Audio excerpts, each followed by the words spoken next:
kitchen, so I can now talk to you guys. So this is me real time in my house making banana bread.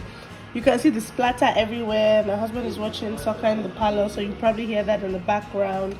So yeah, I just whisked 4 large eggs with 16 tablespoons of butter, half a cup of milk, and now I'm putting 1 cup of granulated sugar.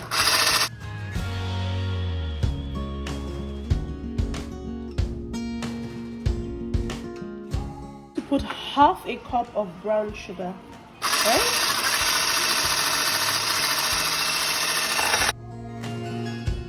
So this is an ingredient I really particularly like. It's caramel. So it's a personal preference. So I'm just gonna put that in.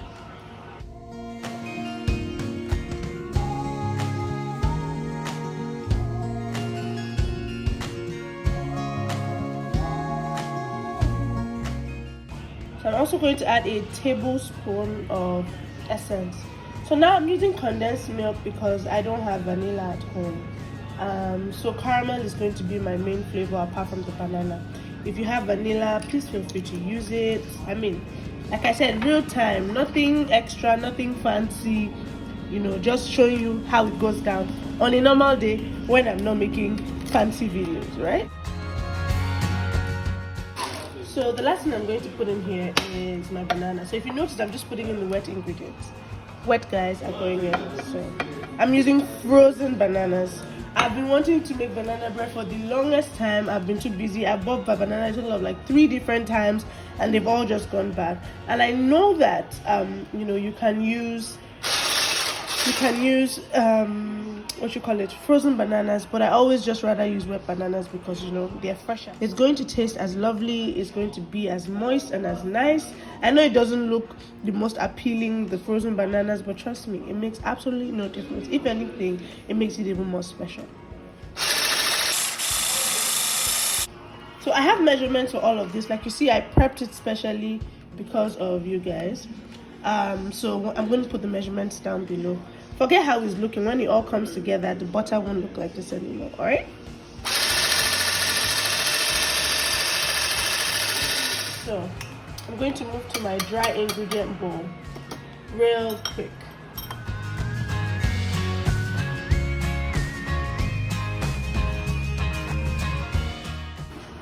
So my preferred sieve is wet, so that means I can't use it. So I'm just going to get my not so preferred plastic sieve. So I'm just sieving my flour to incorporate air. 1,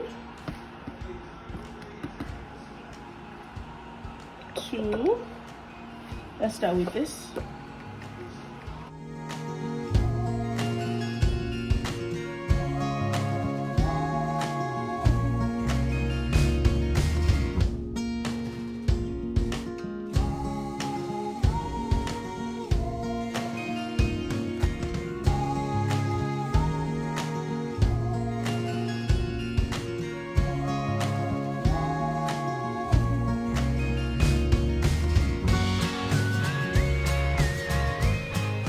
So I know I said real time, but I'm just trying to be less messy because normally I would use my hand to do this step. My mom used to bake all the time then, and you know, wash your hand and use your hand and just push the flour through the sieve. But don't worry. Before you tell me how long my nails are and how much germs can be on that, I wash my nails with a brush. But don't worry, I will just try to be as decent as possible for the purpose of this video. If my mom were here, she'll tell me half of the flour you are doing is already on the table. How will you get your measurement right? Don't worry. So you see why I particularly like sieving my flour? You see? All of these guys. They don't know who they are, but I know they're certainly not meant to be inside this mix.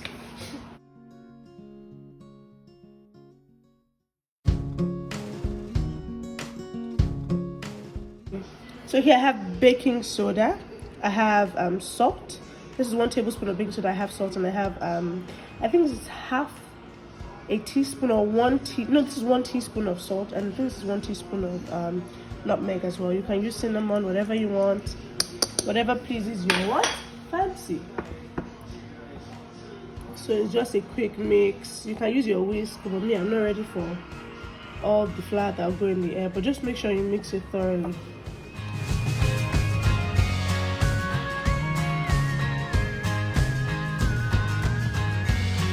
I like to start with my wet ingredients, okay?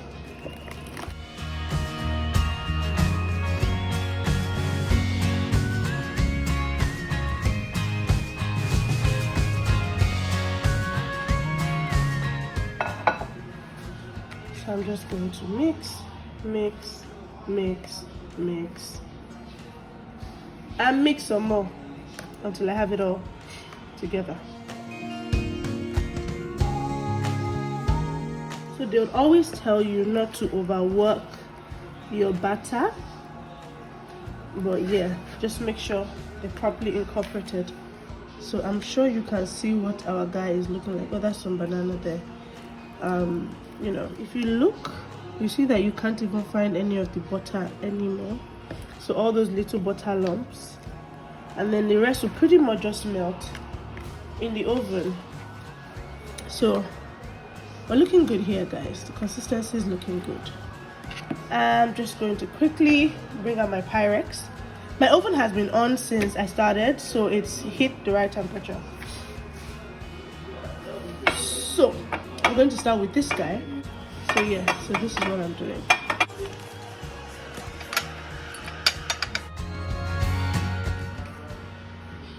What you want to do is make sure that you don't fill your dish up to the very top, so that you give room for a bit of rising.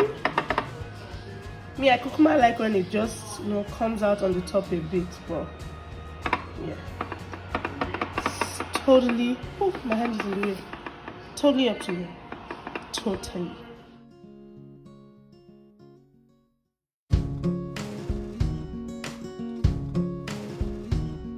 So I'm just going to get my second Pyrex, which is a round pan this time.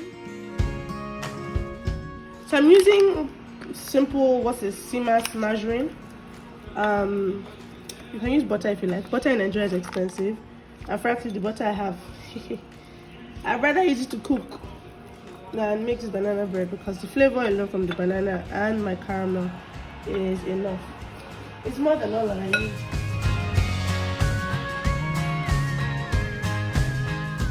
Just clearing out the sides, no wastage here. I kind of feel like one of the best, and I say it with my chest, one of the most important utensils to have in your kitchen is a spatula.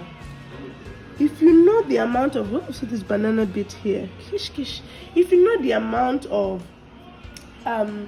products or, I don't know, food that it helps you save, it's ridiculous.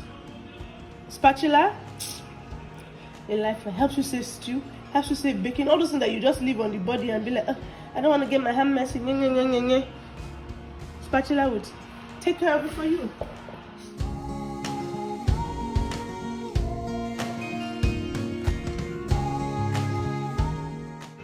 My oven is hot, I can smell it already. The last thing I'm going to do really is dry nuts. So I don't like to put it inside because you never know who's eating it. They may not or may not like raisins and dry nuts. So I put it on top. So it's always easy to just pick it out if you don't want it, you know. Or even slice off the top layer. When you've mixed everything in there, there's almost no way to, you know, take it out. This looks lovely and yummy. And so there's this. So I'll pop it in the oven and clear up. Bye, see you when it's done.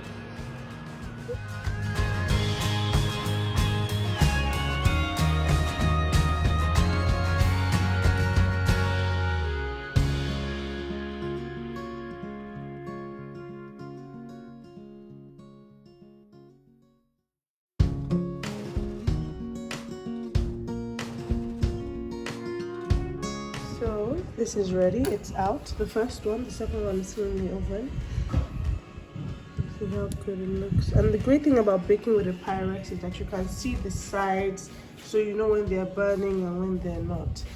And to know that this is ready, I simply just put in a kebab stick and bread it out, and it's smooth. So I'm gonna cut this loaf up now, so you see.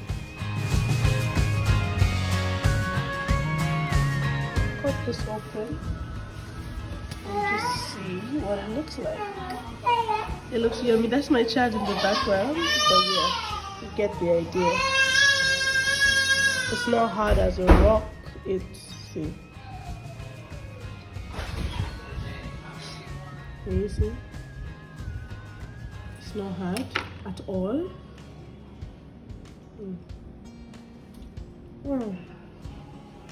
It's so delicious. This is why I say banana bread is a very forgiving recipe, or very forgiving dish, because I'm sure you are wondering, oh, the butter, you would see it, you would this. Nope. And I've made different types of banana bread over and over again, and it comes out so yummy. Wow. This is days after I made the banana bread. I know I said I was going to, you know, take a video of it and whatnot, but my 30th December had to come on, and I left it that day. So I literally just put it in the fridge in this pack. So today I was about to eat it, and then I'm like, oh yeah, I never took a video. So it turned out equally as nice. It's a bit hard right now because we put it in the fridge, but I'm going to show you the one that the one you just warmed, that has been cut and then just popped in the microwave for like what, 1 minute or less, depending on how powerful your microwave is. And it's as fresh as it's so spongy and just so, you know, yummy.